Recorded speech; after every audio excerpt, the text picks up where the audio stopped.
غلطه. بعد ببین تست چطوری زدن. ب توشون مشترکه، پس ب درسته، یا جیم یا دال. تلاش برای برقراری عدالت، اصول کلی مبارزات، سخت‌کوشی در هدایت مردم، سینه پیامبر در رهبری. دالم درسته، پس 60 میشه 4.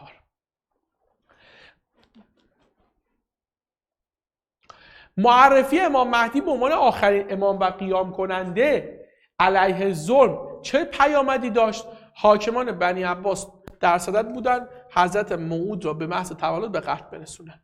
61 میشه 1.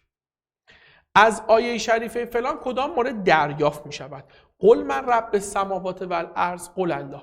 بگو چه کسی پروردگار آسمان و زمینه؟ بگو خدا. اعتقاد به این که بر خداوند در کنار دیگر هم مالک بخشیت جهانند. اسم این آیه هست جز مالکیت.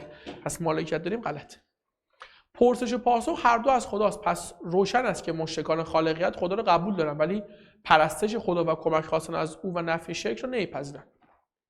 اعتقاد به این که علاوه بر خدا کسانی در عرض اون هستن که حق تصرف در چیزی دارن، اعتقاد به این که علاوه بر خداوند و در عرض او دیگران نیز هستن غلطه. قرآن به مشرکان میگوید شما که خداوند را قبول دارید تنها مالک، اصلا ربطی به مال جز مالکیت. 62 میشه 2. 63 برخورداری انسان موحد از آرامش روحی ثمره چیه؟ ثمره اعتقاد یگانگی خداونده و نگاه او به مشکلات چیه؟ زمینه موفقیت. 63 میشه 1. 64 رو گفتم میشه 1. برو این دام بر مرغ دگر نمیشه. ثمرات اخلاص صحبت کردیم. درباره تقدیر الهی اینم حرف زدیم، گفتیم 3 میشه. 66 املاء ابتلا که جدا شدنش اصلا نمیاد. قرآن کریم به کسی که دچار حیله شیطان میشه آب که از سر گذشت میگه بابا از رحمت خدا ناامید نشو. 67 میشه 4. مایه تراوت و زیبایی بهار و شکوفای استعداد تفکر درباره خداست. 68 میشه 1. پرسش پیامبر اکرم از کشته شدن جنگ بعد با کدوم عبارت شریفه قرآنی معنا و مفهوم داره؟ یعنی اعتقاد به وجود شعور آگاهی در برزخ. کدوم شعور آگاهی در برزخه؟ این که نه. تشهد ارجلهم نه. یا نبأ الانسان یومئذ ما قدم و اخر نه. پشت سرشون برزخه تا روزی که برانگیخته میشن.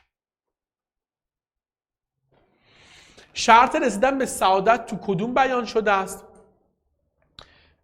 فتبعون یحببکم الله. اگر میخوای سعادتمند شی باید خدا رو اطاعت بکنی. و ثمره آن قرار گرفتن در پناه کدام صفت خداونده؟ خداوند آمرزنده مهربان. 70 میشه 2. 71 انجام دستورات دینی با آرامش و بدون احساس سختی از ثمرات انجام کدام فرمان الهیه؟ بچه‌ها خیلی جالبه. بدون ببین میگه تو یک دستور خدا رو که انجام بدی دیگه همه چی باید راحت میشه. راحت الحلقوم میشه، قوی میشی. چی؟ روزه. 71 میشه 3. 72 بی بهره موندن بسیاری از مردم محققان از یک منبع مهم هدایت به خاطر این بود که نتونستن حوادث رو بنویسن و دخالت دادن سلیقه شخصی در احکام دین کدوم حادثه است؟ اقدامات مربوط به مرجعیت دینی نخیر. مهمترین چالش‌های عصر پیامبر. خرید کالای ایرانی که سبب رونق کارخانه داخل شود کدوم مسئولیت مردمه؟ اولویت دادن به اهداف اجتماعی. 74 کدام عبارت توضیح مناسبی درباره ریشه تمایلات عالی و دانیه؟ ببین خیلی قشنگه. عالی بارزدن به تمایلاتی مثل ایثار و حیا که روح الهیه لذت نمیبریم. این غلط. لذت میبریم. پس یا 3 یا 4. از آنها لذت میبریم و خوشحال میشیم. بابا تمایلات دانی بهش خوشحال میشیم دیگه. چرا نباید خوشحال بشیم؟ کدوم مورد میگه هر کسی در حد خودش نشون دهنده خداست؟ هر جا نگاه میکنم خدا رو میبینم. الله نور السماوات و الارض.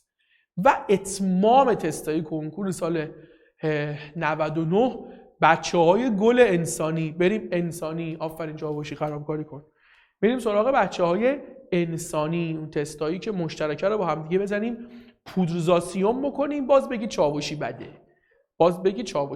بریم سراغش. خب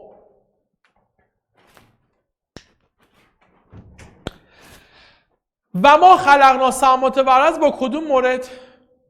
مواردش صحبتش مشابه.